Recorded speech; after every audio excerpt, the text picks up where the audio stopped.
এখন বৃষ্টি কাঁচের বাইরে, ছুঁয়ে না আমাকে।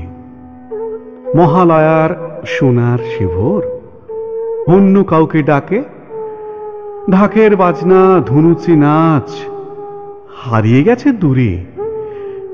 এখন জীবন ছন্দে বাঁধা, হিসেব করা সুরে।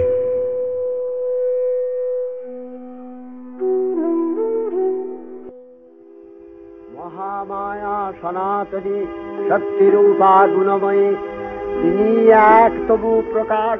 মহালয়ার ভোরে আধো ঘুম আধো জাগরণে মহিষাসুর মর্দিনীর অনুষ্ঠান শোনা থেকেই মনে লাগতো তোলা। আর অনুষ্ঠান শেষে ঢাকের শব্দে সে দোলার তীব্রতা যেত বেড়ে। পুজো এসে গেছে। পুজো মানে তো শুধু পুজো নয়, পুজো মানে অনেক কিছু চাওয়া, অনেক পাওয়া না পাওয়ার দুঃখ, আর এক মুঠো আনন্দ যা সারাটা বছর ধরে জমিয়ে রাখার আর একটা পুজো আসা অব্দি। পুজো মানে ছিল একটু একটু করে বড় হয়ে ওঠার অনুভূতি।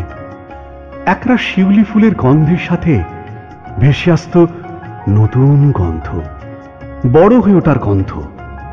পুজোর আড্ডার ফাঁকে ফাঁকে আনমনা মন সারাক্ষণ খুঁজে বেড়াতো অন্য অনেক কিছুকে। সন্ধি পুজোর ধূপধুনোর মাঝে ঢাকের শব্দে সেই মন আবিষ্কার করত অন্য এক পুজোকে।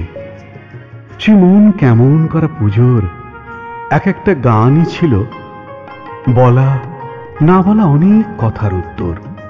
সেই সব সোনাঝরা গানের মধ্যে দিয়ে না পাওয়া উত্তরগুলোকে আরো একবার নতুন করে খোঁজার চেষ্টা, এই আর কি।